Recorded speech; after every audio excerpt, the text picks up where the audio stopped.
Good morning, everybody, and welcome to another episode of the Married to Sports podcast. With me, I have Rodney, as always. But today we got Do. What is up? Do's in the house.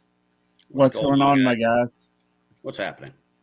So let's go ahead and let's get into last night's game. Dude, Pittsburgh dropped one. They absolutely dropped one.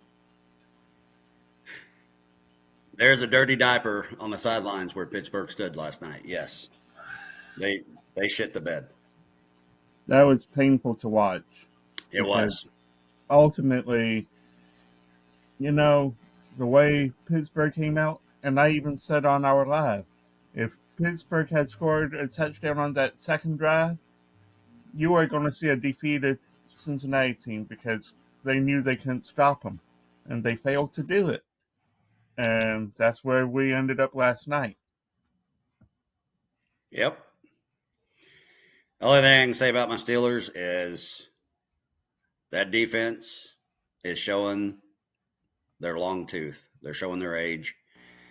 Flacco's been there week 2, and Flacco looked like one of the better quarterbacks in the league last night, the way he performed. And no discredit to Flacco. He did a great job. He did exactly what he was paid to do, and our defense just could not hold them. I mean, they were getting gouged for 20 yards of play. So credit to them. Congratulations to them. But yeah, my Steelers, they've got issues. When you look at the record, 4-2, their wins have come across subpar 500 teams, and that's not going to be sustainable as the season progresses and when you get towards the playoffs. So it's going to be interesting to see what the AFC North looks like come week 15. One of the biggest things in the offseason was TJ Watt. Salary. I took him last night on a parlay for over 4 tackles plus assists. Guess how many he got me? 1. Do you think him being on that team still an issue? Yeah, because when you pay one player, then you have to pretty much scrap 10 other players together to fill a defense. And TJ Watt was on the sideline a lot last night. I don't know if you noticed, but he wasn't in there. He was only in there maybe 30 to 40% of some series. I don't know if he was nursing an injury. I don't know what's going on there. But when you pay a player that much money, who is injury prone, by the way, because he has been hurt in the past, especially at the end of the year when you need him in the playoffs, if you make the playoffs, that you have 10 other guys. Yeah, they were Pro Bowlers at one time, but they're not that guy anymore. Jalen Ramsey's a great example. Jalen Ramsey 5 years ago, I'd have loved to have had him on the Steelers. I'm not knocking him, per se right now, but he's not the Jalen Ramsey of yesterday. He is an old Jalen Ramsey. He's got to come out every few plays to get a breather. He doesn't have the speed, that he used to have. So, I mean, you can see the sluggishness of the defense. Pat Fryermuth got involved last night, and that was the one thing I've been waiting to see all year. But I thought both teams did a great job of finding their tight ends and Yep. getting the holes in the defense with the linebackers. Highsmith was kind of nowhere last night. Didn't see a whole lot of him last night. The pressure up front, I really thought, that was the whole reason Joe Burrow went down. I really thought they were going to have an easier time with that line against an older Flacco. Yeah, but the thing is, Flacco knew to get rid of that ball. Yeah. There were times he would just throw it away. I mean, as soon as he saw, okay, I don't have a read, or a check down, he got rid of it. And, Burrow sometimes holds on to the ball too long because he wants to make the play. Flacco's been around long enough to know I'm not about to take this hit for no play that's on the field. So I'm getting rid of the ball. And he did. He was great getting that ball out last night. I'm not going to lie. He looked like Flacco 10 years ago. Yeah. He did a great job. And, I mean, credit to the Bengals for whoever decided, hey, let's get Flacco over here. because our backup's not any good. And I think you're going to have a threat from the two Joes in Cincinnati now. I think they're going to be in good shape. If Joe Burrow comes back healthy and he performs and they're in contention, that's great that you have Flacco as a backup. If I was a Bengals fan, I would feel good about where my team's at right now. Because if you look at the AFC North standings, the Bengals are right there. Yep. They're number 2. So that's crazy. Because 2 weeks ago, before Flacco got there, everybody pretty much had the Bengals written off because, Joe Burrow's not going to be back in a while. So you could have probably counted maybe 3 or 4 more losses possibly coming, which, those are huge. But now I think they're in great shape. Rodney? You say that, and I agree the Bengals are in great shape, but you said something about Flacco. Honestly, do you think Joe Burrow holding on the ball to make the play is causing him more injuries than getting away, or you think it's just the way he plays? That's for both of y'all. Joe Burrow is a competitor. I mean, he is a competitor, even in college, because he had an injury at Ohio State, and that was one thing that kind of hurt his tenure there. And, he made a great move by going to LSU, and you look at that team LSU had that year. It was amazing the talent they had on that team. And the Joe Burrow's a baller. He's going to use every bit of that field to see if he can make a play. Now, granted, yes, their line has holes, but I give that's about a 50-50 on that, Rod. There's times where I think he's taken hits where he's just tried to make a play that he probably should have got rid of it. And then there's times that he didn't even have a chance, the minute he got the ball. As soon as he dropped back, he was already under pressure. So I contribute it to a 50-50 on that. Brandon, what do you think? I mean, the thing with Joe Flacco is he's just inconsistent.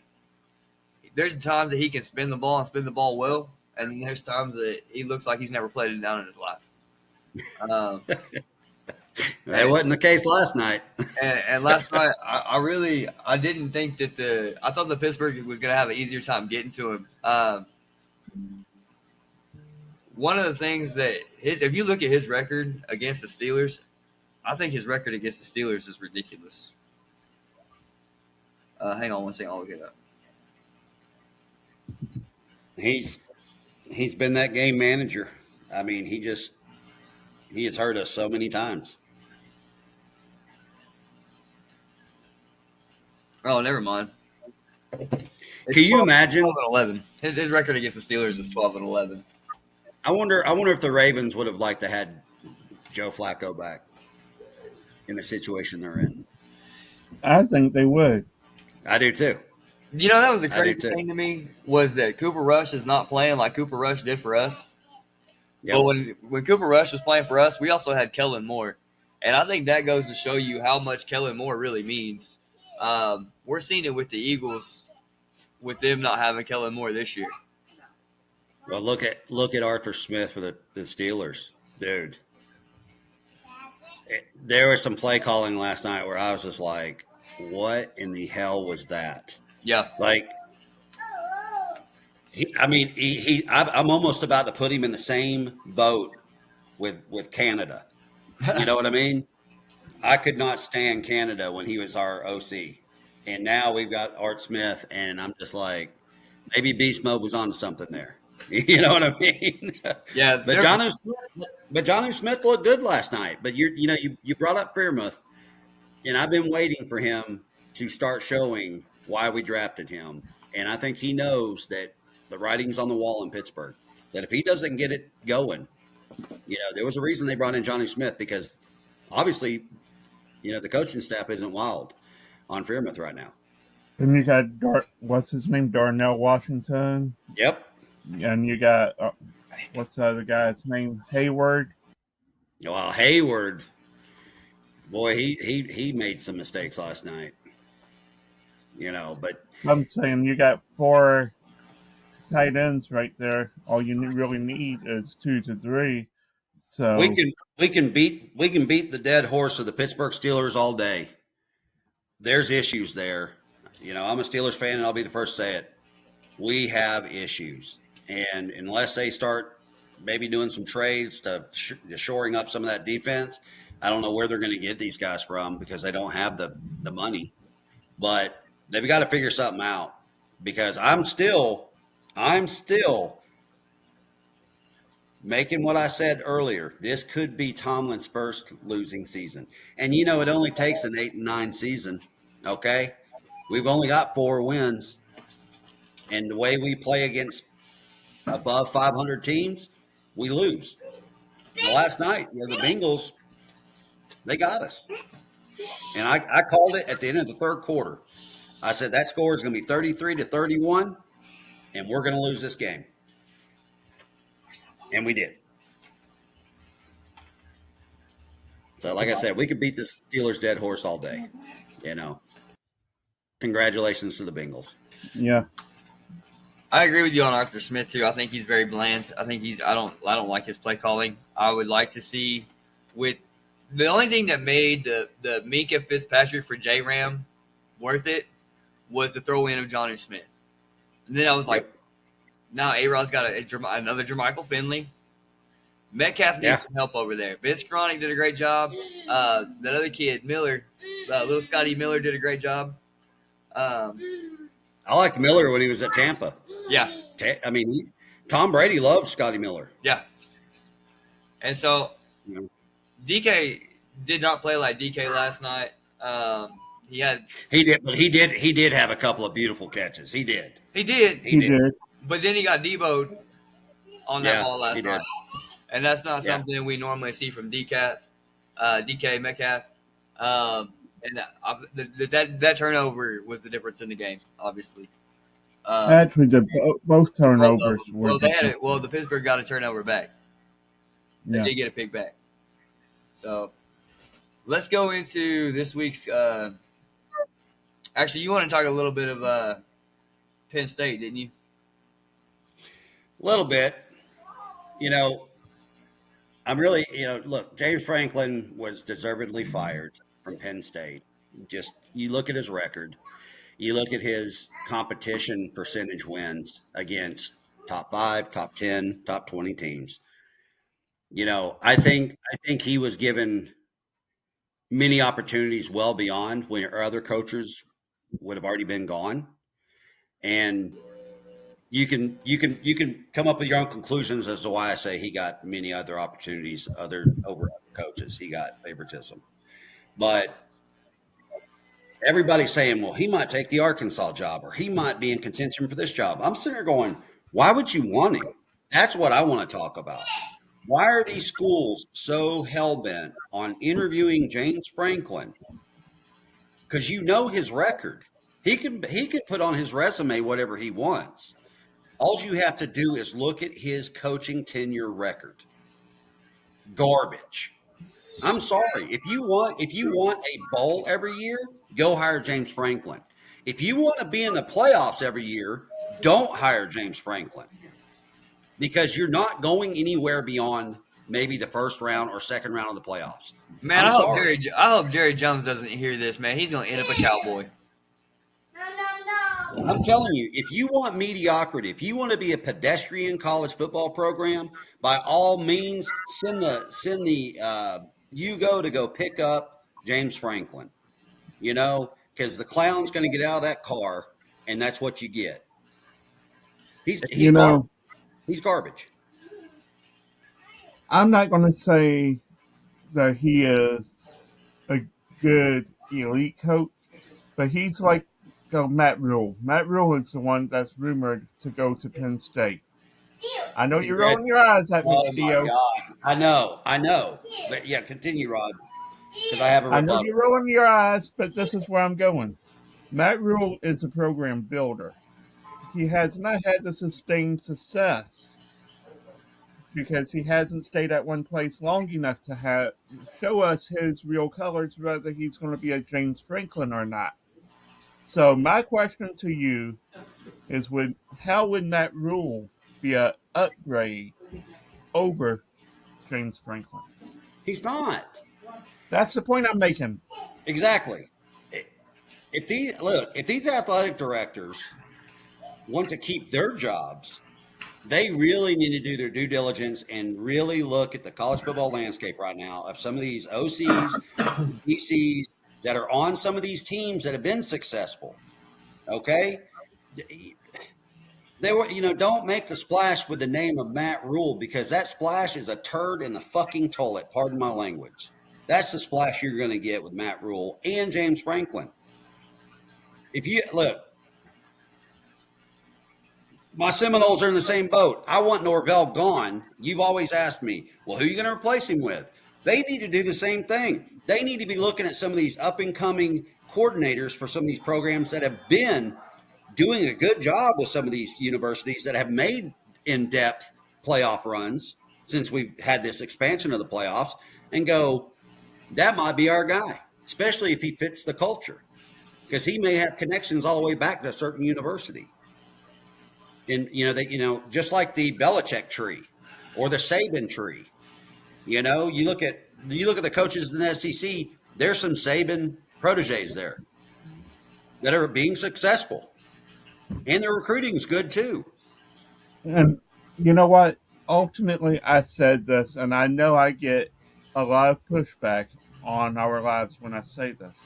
That one hot commodity, everybody's focused on Golish and Kenny and all these, but the most under the radar guy that you could ever hire right now at a Big Ten program is Charles Huff. Charles Huff from Marshall. Yeah. He was 14 games over at Marshall.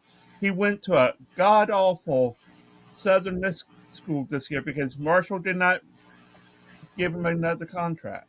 Yep. And he's already got them near bowl eligibility. Yeah, last year they were awful. Southern Miss was awful last year, and they even had Tate Rodemaker on their roster, which you could definitely see why we were better off at Florida State without him, because he didn't do well at Southern Miss.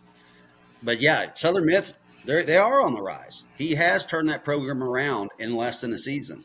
So you're right. That's what I'm talking about. Those are the guys you need to be looking at. We already have the entire legitimacy of some of these other coaches from these big programs that are big names because they were with a big school, but they just look, you can only polish that turd so long. Okay.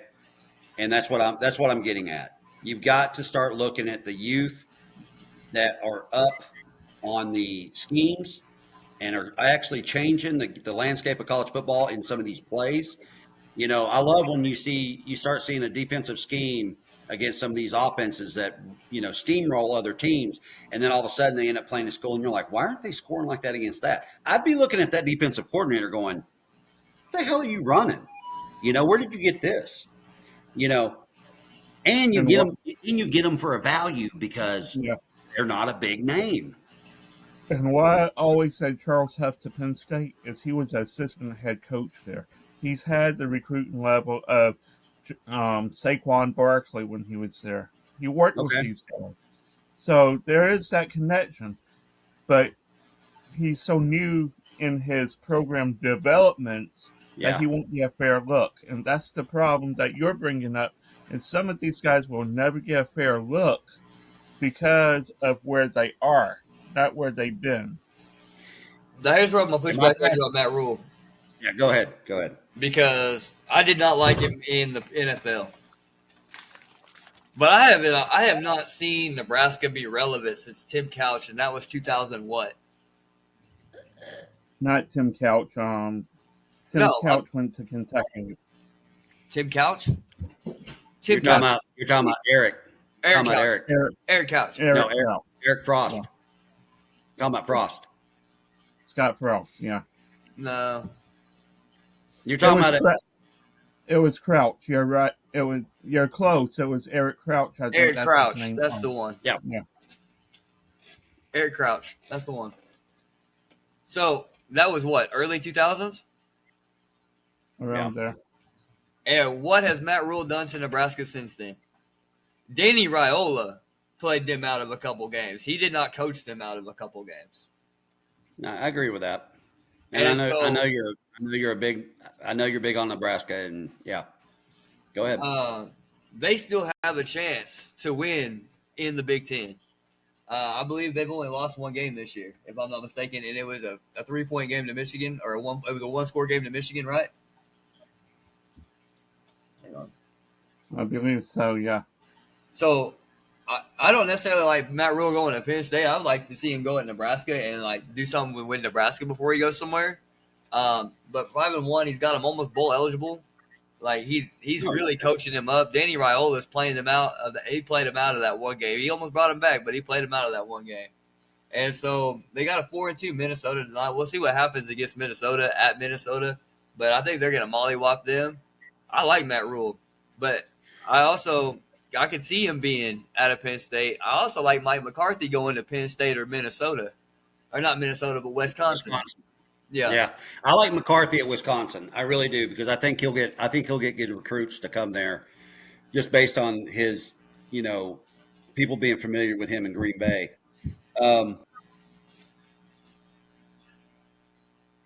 lost him. I don't know what happened, but I'm gonna add to what you were saying right there, Brandon. I don't disagree about that rule. I don't know why I lost connection, guys. I'm sorry. No, you're fine. But you know what? The thing that hurts Matt Rule is, and I call it the 3-year rule. He stays there 3 years, and then he's gone.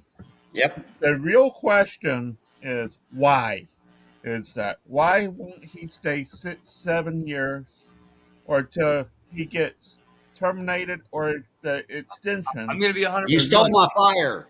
You stole my fire, Rod, because that's where I was going. I'm going to be 100% honest. I'm going to be 100% honest. When I make the NFL, I don't want to stay for one team forever. I don't want to be Bill Belichick and stay in New England.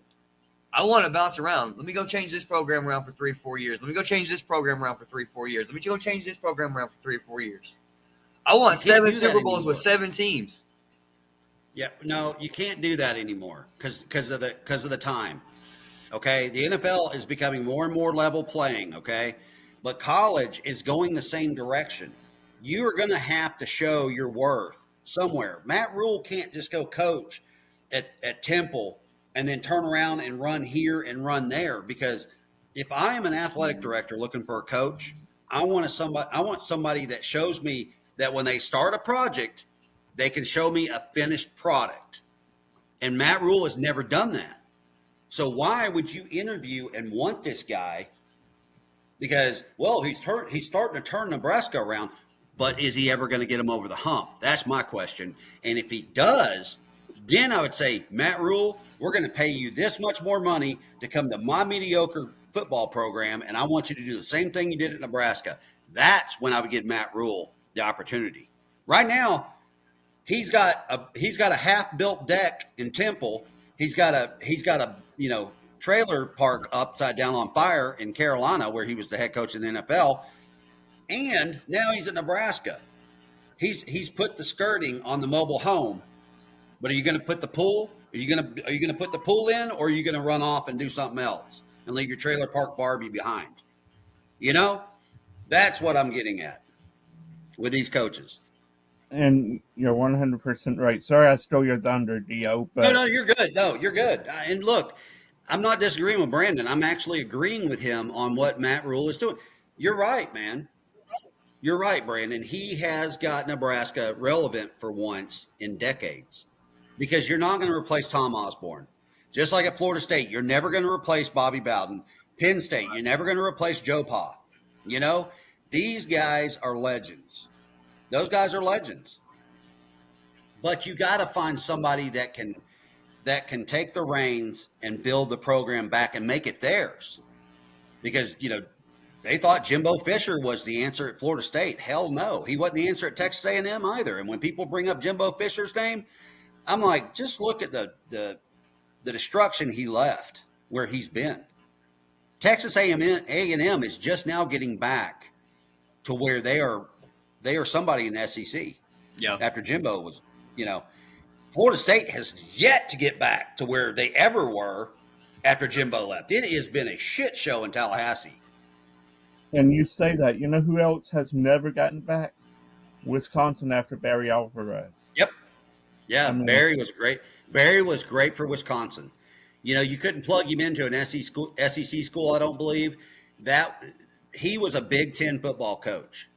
You know, because the Big Ten has their style, the SEC has their style, the ACC has.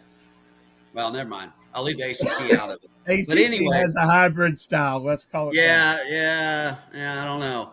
And then the Pac-12. I'd like to see the Pac-12 come back, and have some good quality programs in it, because, I think the Big 12 to me is just it's an American conference or a Conference USA on steroids. That's what I looked at the Big 12 as.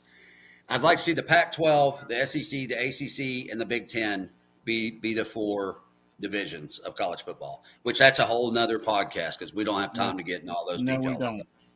But when it goes back to these coaches, stop looking for the big splash, because you're going to get what you pay for. You're going to get what you saw on paper and record. If you want a winning, program every year that just, okay, you went to a bowl, you made the school some money, but you're not going to go anywhere else, then then hire them. But if you want to give somebody that's up and coming, that has brand new, fresh ideas, that is causing difficulties for some of these, annual powerhouses like Georgia's a little down this year. And I like to look at some of the games of what some of these teams that have given Georgia problems. What's happened? Is it where they lost some coaches, or have some of these other teams got some guys on their staff that have introduced a whole new breed of try to score on us, or we're going to score on you when you normally have a great defense? That's who I'd be looking for.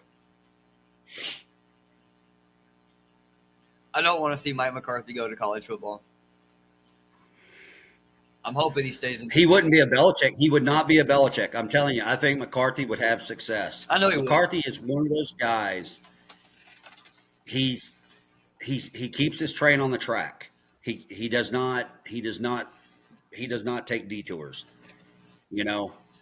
Look, I liked him at Dallas. I did. I like Mike McCarthy. I loved him at Green Bay. A lot of people had complaints about him, but overall, though, I mean, I thought he did a great job.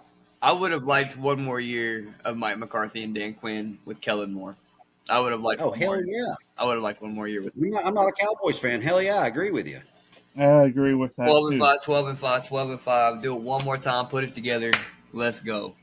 And Dak is healthy, and Dak has stayed healthy. Yeah. It's crazy. Every other time, Dak has had an injury, which has derailed you guys. It sucked. And Schottenheimer is looking like he's the right coach for Dak. Stop it. I mean, Dak is.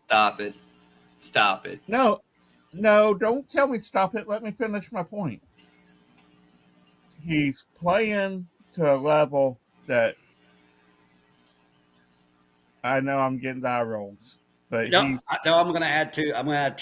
You're making a shit sandwich, Rod. I'm going to bring some ingredients to it. Okay. I'll bring the flies too. Go ahead. we always say Dak comes off injury and plays all world.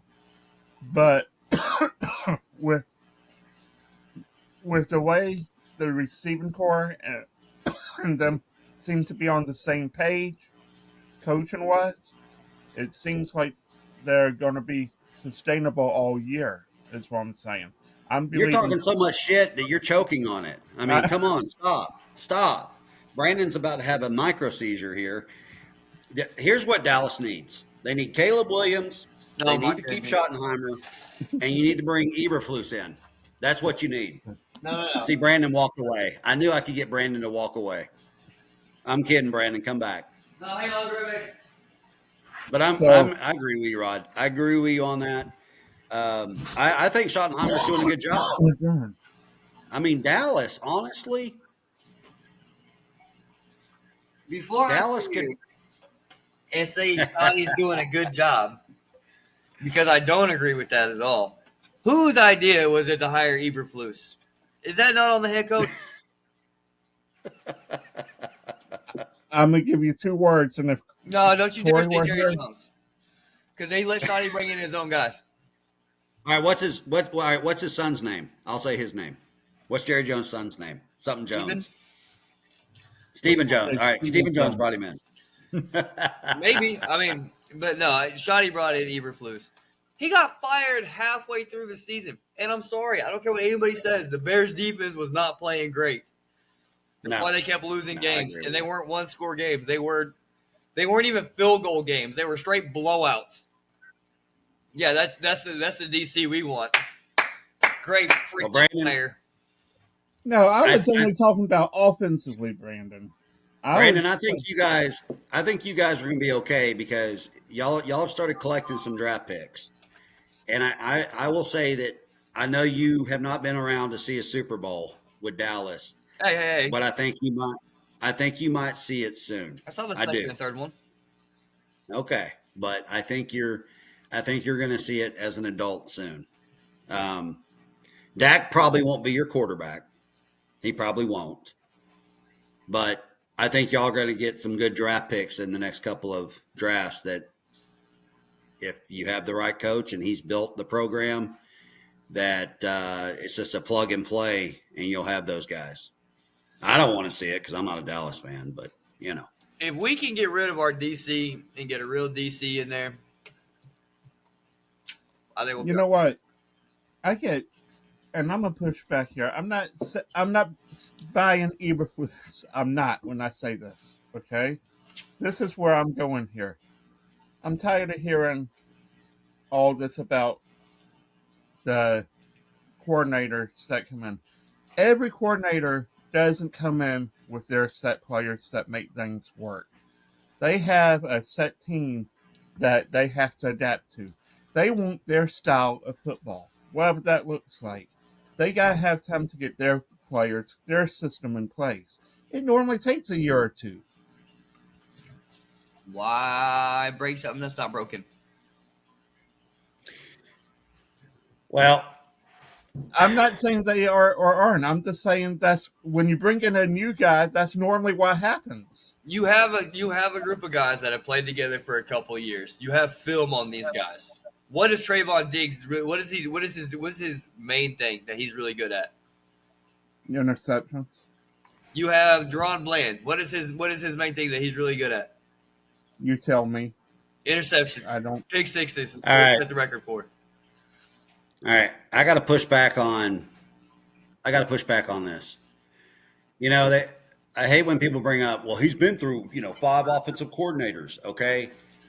These are professional athletes. Okay? These guys have played in a junior high setting, a high school setting. They played in a college setting, and depending on how many times they transferred in college, look, defense or offense, they know X's and O's. They know how to read basic football plays. When you get to the NFL level, you know what you're drafting or you know what you're trading for. These guys, like I said, they're professionals. You can't sit there and tell me that, this doctor at the hospital, when you hear things about him like, well, he's lost 2 patients during this procedure. Guess what? That's too many to me. I'm not going to use that doctor for my procedure. But I will go, well, this guy, he's got a great track record with these surgeries. I'm going to go see that guy. That's the whole thing with these players that they trade for or they pick up. You know what you're getting. It's like Pickens. Dallas knew what they were getting with George Pickens. I didn't like George Pickens when we drafted him in Pittsburgh because I knew about George Pickens from college. Because, you watch college ball, you watch pro, you like to see where these players go. George Pickens, he has issues. Kirby Smart had issues with George Pickens.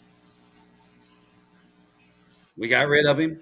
Dallas has him now, and he's starting to show why he was even drafted because the kid's got talent. I think if he can get his head on straight, I think he's going to be great. You're going to have a great number 2 that could eventually be a number 1, Brandon, with CeeDee Lamb. But when it comes to these guys going from team to team, I don't want to hear about how many different coordinators they had or they had to learn. Nope, stop it. They know how to read, especially on defense. They know how to read offenses. Okay, these are professional athletes. Defense They is I don't want just I, anyway. they don't get to sit on a stack of millions and then turn around and say, "Well, I've only been here 3 games." Shut up. Dude, you've been playing football since you were little. Yeah. I don't want to hear it. That's a shit excuse. Don't even say it. Okay, if you're playing through an injury, that's one thing. Sit out of the game. Get healthy, then come back. But, anyways, I mean, that's my biggest deal with Donovan Wilson. Just being real. Like, you're out of position all the time. Like, you're biting hard. Like, you're not even playing defense. You think you know and you don't. You're taking all these risks and gambles and you're costing the team. Why is nobody calling that out in the film room? If I'm seeing that, why are you not seeing that? That's crazy to me. But Now that I can agree with. But I was just saying, as far as programs go, and I say programs like systems, it takes time for a new coordinator to get their system in. I'm not saying learn. Know your personnel. Know your personnel. If you know your personnel, Yeah. you can cater to your personnel, and you can actually win games. Why? If you don't have the players to run what you're running, what you want to run, why in the hell are you trying to run it? Please explain that one to me. If I don't That's a have fair the point. guys to run a 3-man front, why am I running a 3-man front? That's a fair point. And that's my point. We see it more often than not in football, where these coaches won't adapt. They're made to do, like Kyle Shanahan's a perfect example. His dad, what was his dad's name? Mike, if I'm not mistaken, Mike Shanahan, would not deviate from his system, and it ultimately cost him players like RG3 getting hurt. If you look at it, honestly, How many Super Bowls did he win? he won what deal? One or two with? Did he win one in Denver? I forget. He won 2 in I Denver. think he did. He won 2 in Denver. Yeah, I think he did. That's it. With LA, But 2 Super Bowls is still 2 Super Bowls. I get it.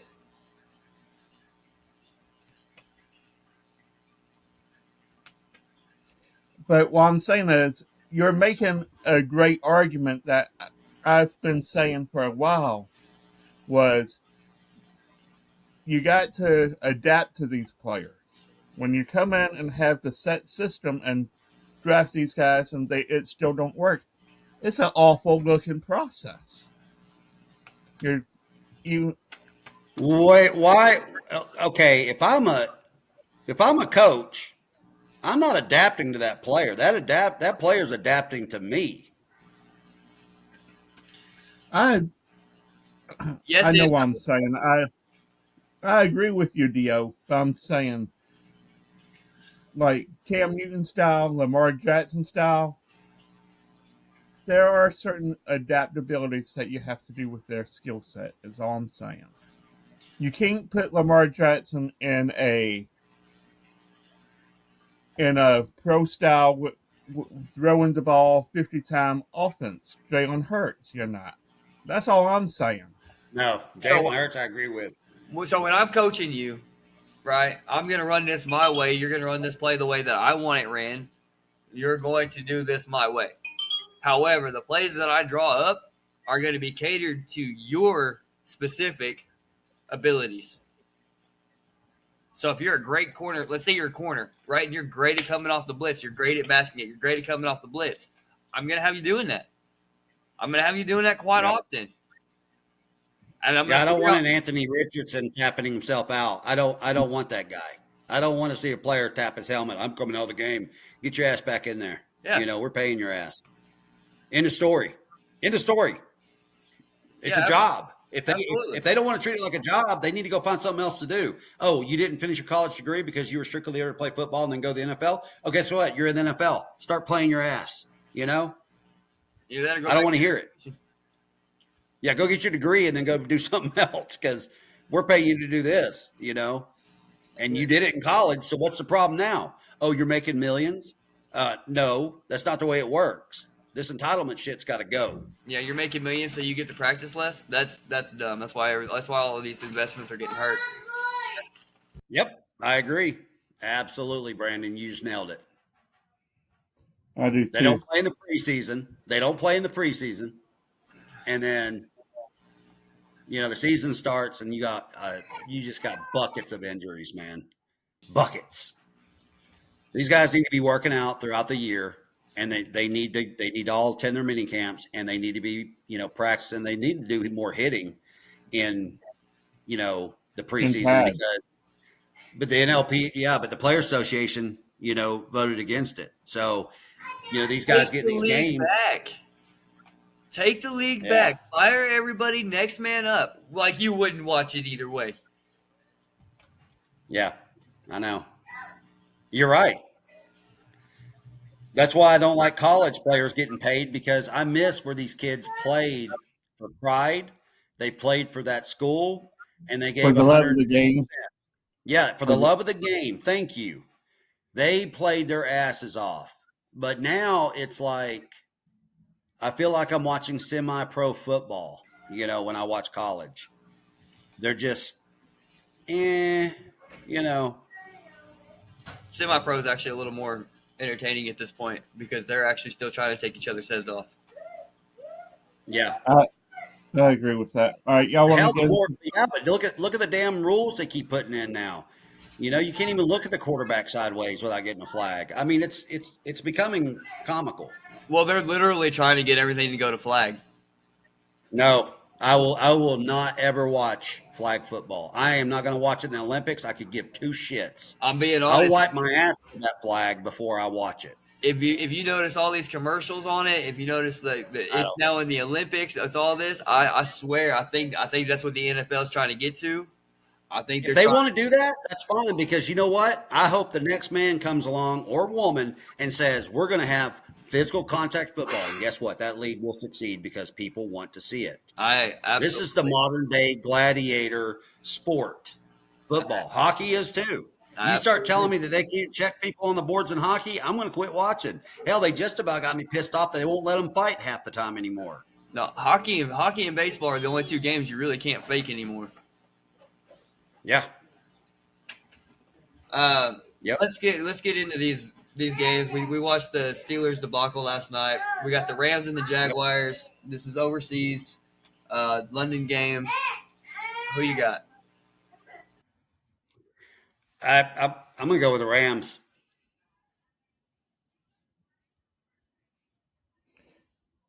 Go ahead. I'm going to take Jacksonville. That's because Trevor Lawrence is a quarterback and he was a Clemson quarterback. I know. No, I had the Rams, but that 2.5 points, I think they can cover that 2.5. I'm not looking at the 2.5. I'm looking at who's going to win the game. And I tell you what, Stafford and Puka Nacua, I mean, that offense is getting a little sick out there. I mean, it's looking good. I think the Rams may be a dangerous team coming into the season. My Rams. I had the Rams and the Chiefs as my Super Bowl pick, so I'm going to stick with my Rams.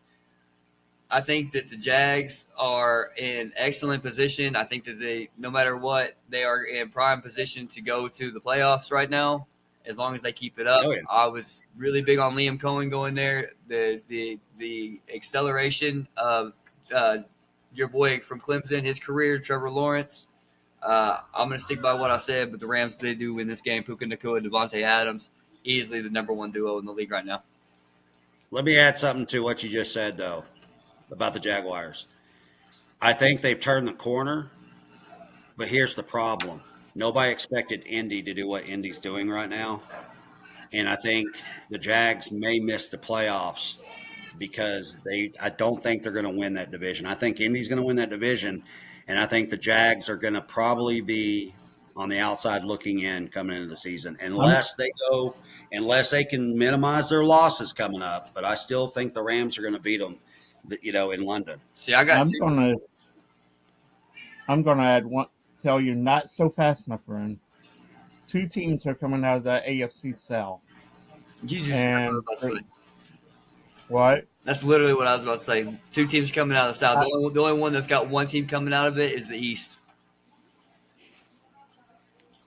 See, I was going to go different. You know what I was going to say? I was going to say the AFC North. No. I've been saying the North on this when we talked on the earlier podcasts after we saw what the Ravens were doing, how they Oh, fell off. there's only one AFC North team making the playoffs. Yeah, there's only one. Now, here's where I think there might be two teams coming out of the East. You got Buffalo and you got New England. I could see those two making the playoffs. But Buffalo's moving go ahead, backwards. Brandon. Buffalo's moving backwards. New England has such an easy schedule. They are going to steal that division. They are going to I like steal it. Vrabel, man. I love Mike Vrabel. I think Tennessee made a mistake getting rid of him. I think Vrabel was about to have Tennessee in contention for a lot of things, but you know what? Tennessee is why Tennessee is Tennessee. They say patience is a virtue. Yeah. One that these. I mean, that's what the Steelers and Ravens have been doing. They just stick with the same guy. I mean, Yeah, but the Ravens, I think it's time. do you? I like Harbaugh. You know what though?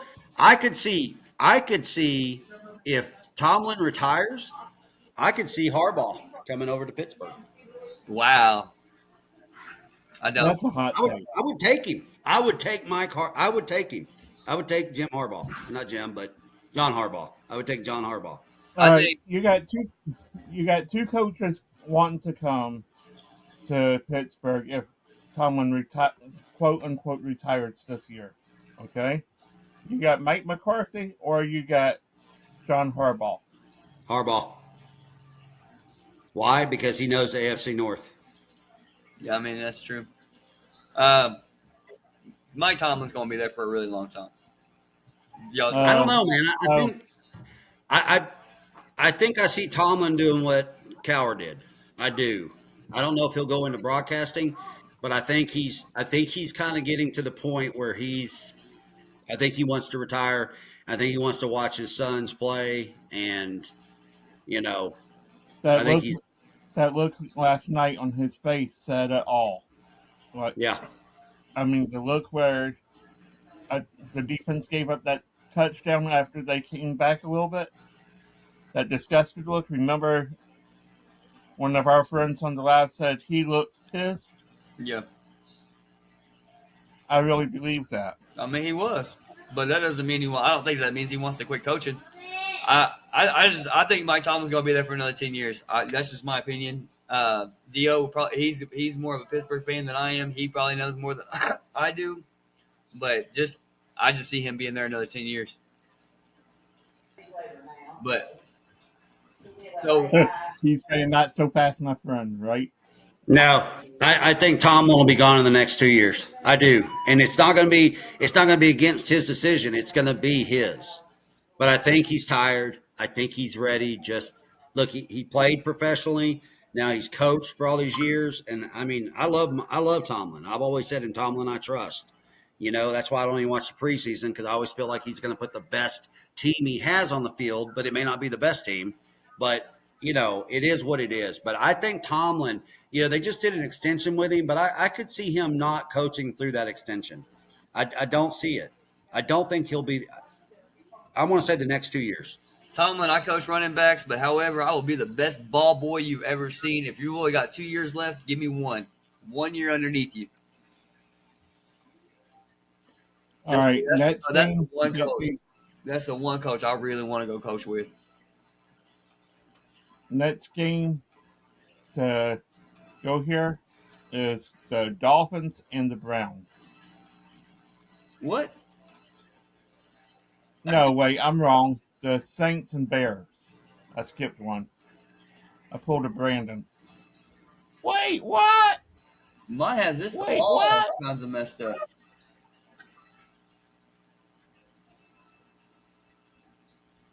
All right. It's the Saints and Bears. Who y'all taking? I'm going to take the Bears. What do you mean? I do think Caleb Williams has turned the corner. I think the Bears have turned the corner. The Saints are doing a great job. Spencer Rattler's doing a lot better than I thought he would. Kellen Moore's got them playing. I don't think it's going to be easy. I think the Bears win this game. I got the Bears, and I took the Bears because I feel like you said Caleb Williams is coming into his own, but I think Ben Johnson is finally getting that team to buy in.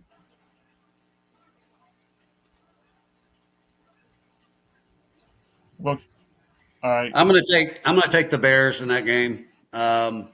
Caleb Williams has been playing like they wanted Caleb Williams to play. I think he's starting to get his groove, and it's going to be a close game, but I'm taking the Bears. All right. This one is the Dolphins and the Browns. Give me the Browns. I think the Browns will win that one. Brandon? I think Dylan Gabriel poops the bed again. And Dolphins win this one. And Shedeur, the call for Shedeur is going to get even louder. I'm going with the Browns here. Stop it. Stop. Just stop. Shedeur Sanders will be doing Car Shield commercials. He's going to be doing other stuff to make his money off his name.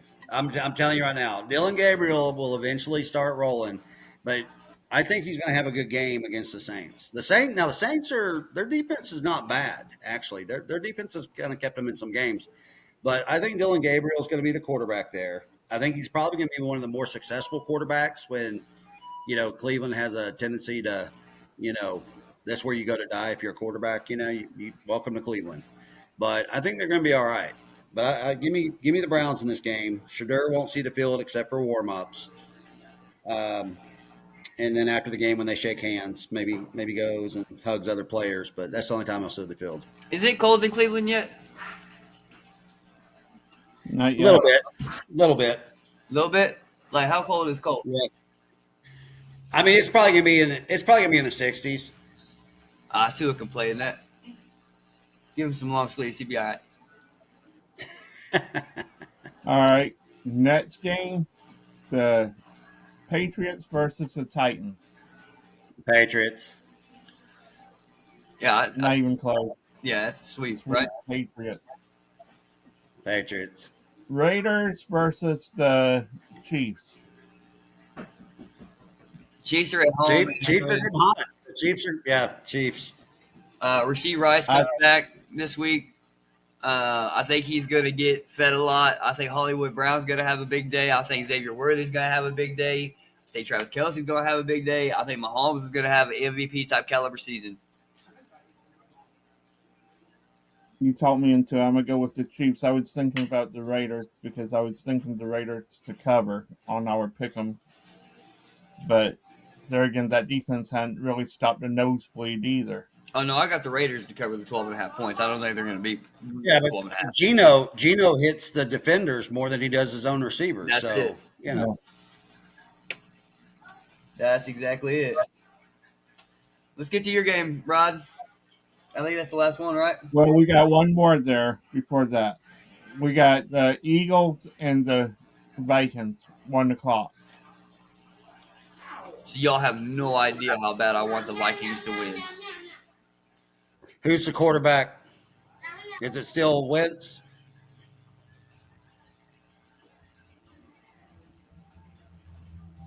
Or is JJ back? That is a good question. If JJ's quarterback, I'll go with the Eagles. But if Wentz is playing, I would probably go with the Vikings at home. But are we just skipping over the Panthers and Jets, or is that the last one we're going to focus on? No, this one on my app that we do was before the. You're not getting away with me calling the upset of the week, and that's the Jets beating your Panthers, Rodney. You did not just take my take. Great minds think alike, Brandon. I'm telling you right now. I think the Jets are going to get their first win against the hold on, Panthers. hold on. Before we Yeah. go to that game, Uh huh. it looks like Wentz is going to start. Well, I still don't have the Eagles losing 3 in a row. I'm gonna take the Vikings on that one. I Give me hope the Vikings. Vikings win, but I said I was picking the Eagles the rest of the year. Give me the Vikings. For Ashley, I took the Eagles. For Ashley. Oh, well, then they're going to lose. Whoever you pick, Rod, they lose. So, yeah, pull for Ashley's Eagles. All right. The Panthers and Jets. Y'all can't see it, but I did. The Giants? Oh, okay. Nice. Like it.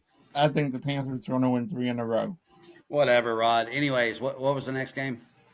I'll tell you why I think the Jets. Here's why I tell you the Jets are going to win that game.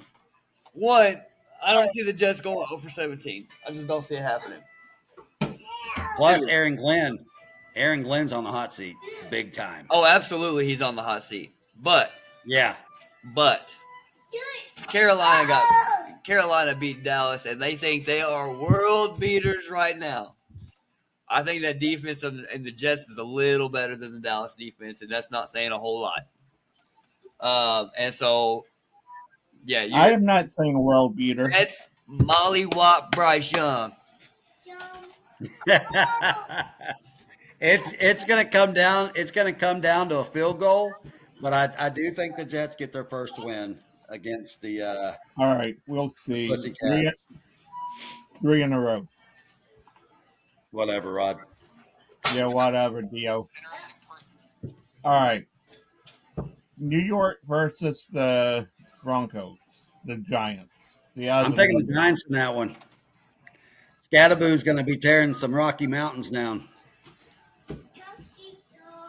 Brandon? I want to. I don't trust the defense. I'm hoping Bo Nix. I don't know. I want the Giants to win. Who'd I pick? No, you don't. You're a Giant. Look, you're a Cowboys fan. How do you want the Giants to win? Come on now. That'd be like me saying I want the Ravens to win. No. Well, you did say you wanted the Ravens in the Super Bowl. No, I didn't say I wanted them there. I was saying on paper they look like the team that was going to be there. I know. I'm just besting you, Dio. If you don't think that I'm savoring this 1-4 or 1-5 record they have right now, I'm loving it. I think the Giants at plus McDonald's. 7.5. All right. I'm taking the Giants. I'm just still not sold on that Broncos defense right now. Everybody was going to say it was going to be top 5, top 10. It's not. No, they're not the Orange Crush, but anyways, next game. Oh, even heads up, I pick the Giants. The Colts versus the Chargers. This is going to be an interesting game. Where's the game at? It's at San Diego. Well, at Los Angeles. I always want to say San Diego. That's a toss-up for me right now because give me the Colts. Chargers lose. I'm going to go with the Colts because of the injuries that the Chargers have right now. That's it. Give me the Colts. You got it. Give me the Colts. That's it. And I think they're on pace to make the playoffs and really make some noise in the playoffs. So I'm going to take the Colts. Khalil Mack's not back yet. Jonathan Taylor's going to run wild. Indiana Jones. All right. That's a sweep. Here you go. Brandon's Cowboys at home against the Washington Commanders. Dak is great. I'm taking the Cowboys. Rod, you're taking the Commanders. Rod's taking the Not Commanders. so fast, my friend. No, damn it, Brandon! man. You did it again. Stop You doing rat that, bastard. Bird. I'm not playing. Oh my God! What? Where's Lisa? Take your phone away. I'm taking the Cowboys in that one. My wife's All right. Maybe I just neutralized Rod's bad luck, Brandon, by taking the Cowboys as well. But yeah, dude, Dak's really impressive against the NFC East. Yeah. I expect that team to continue. They're kind of going backwards. The Washington Commanders are. And so I've got Dallas to win that game, even though it's going to be a shootout because we can't stop a nosebleed. And Corey, I hope you're feeling better. But just for the record, Corey, YouTube, it's up there on. Bird, you were told you're not going to take the Cowboys anymore. I meant it. All right, next game. The Packers and Cardinals. I think the Cardinals still won this weekend. I would love for that to happen, but I'm going to go. I think the Cardinals still won this weekend. I do. I think Micah Parsons stays quiet. Green Bay still pulls it out. I'm going to take Green Bay here. But, all right, the Sunday night game is the Falcons versus the 49ers at Levi. Niners. I got the Niners as well. I However, took the Falcons. Bijan Robinson might run all over the Niners. Wait, with Fred Warner's out.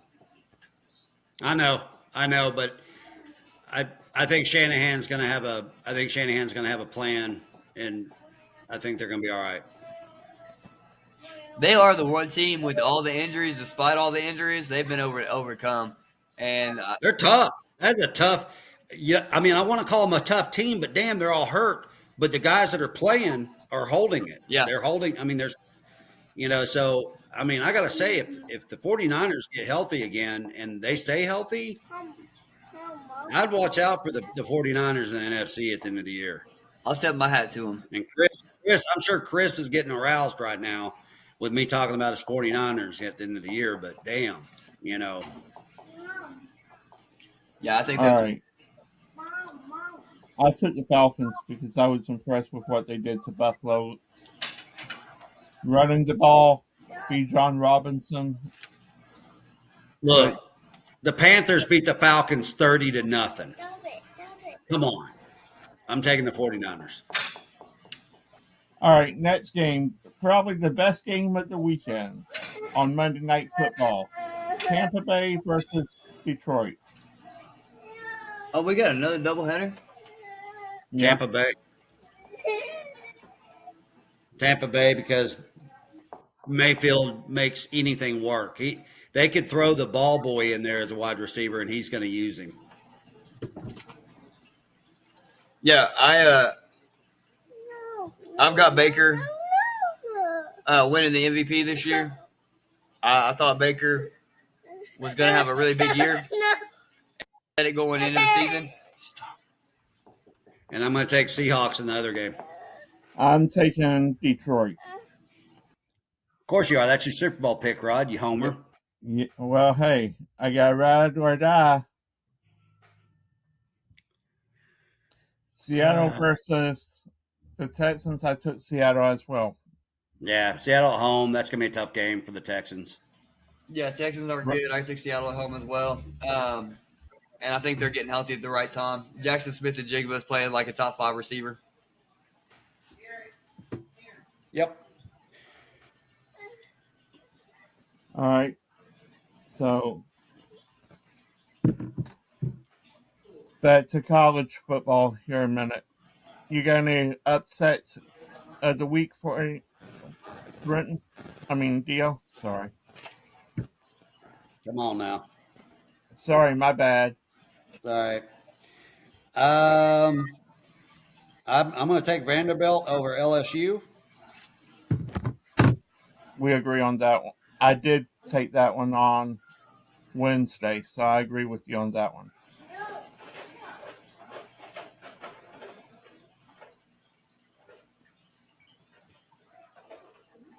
Any other one? I'm going to take Tennessee over Alabama. And I think that's about it, though. Honestly, I don't really see much. I'd like to see Utah. I think Utah beats BYU. I've got that one, and I've got the Tennessee and Vanderbilt. Yeah, I mean, There's a lot of good games that I'm going to want to watch. But honestly, though, if there was three of them, if Ole Miss was looking ahead last week to Georgia, I'm going to give them that mulligan on that with the Washington State game. But I think if Ole Miss can go into Athens and beat Georgia, I think that Ole Miss could make a deep playoff run. That was my upset pick of the week. Ole Miss going into Athens and beating Georgia, because I believe that they are more of a complete offense, and Georgia's defense is lacking something this year. It's obvious. And USC is not what USC used to be. That's why I can't even say they're going to beat Notre Dame, because they're in South Bend. So,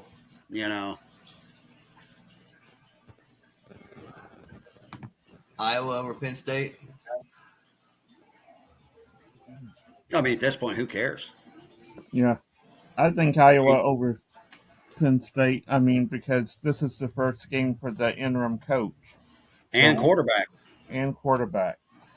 And Iowa's got a good defense. They held Indiana to low score, Yeah, Yeah. even though they lost. and sorry, I gotta say this. Sorry, Penn State, you're not getting Kirk Cinetti. He signed that 8-year, $93 million deal. Who's that? Kirk Cinetti, that Indiana coach. He came from James Madison.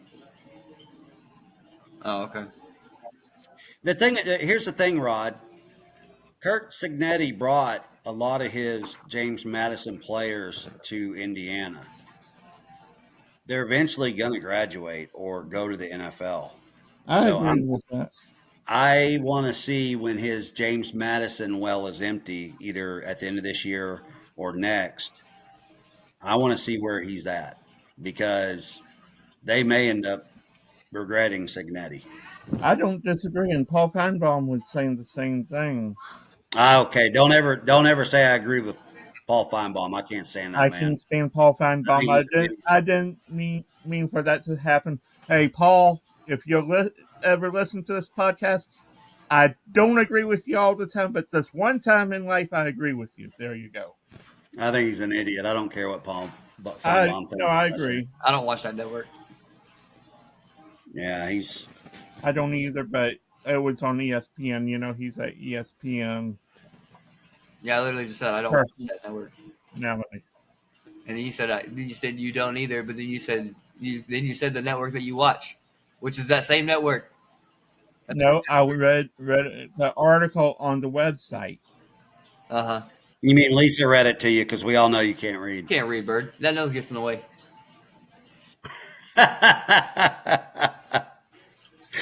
Oh, Brandon, that was a good one. All right, guys. This episode was brought to you by Heaven Sent Helmet Gear. Get your HSHBgear.com, 15% off, promo code married. Styles Apparel, where we give you the latest fashion in women's apparel. Stylesapparel.com. Get a hold of Rod. All right, guys. Appreciate everybody. It's been real. It's been fun. It's been real fun. Y'all take care. It's been real fun. Peace. Peace. See you guys.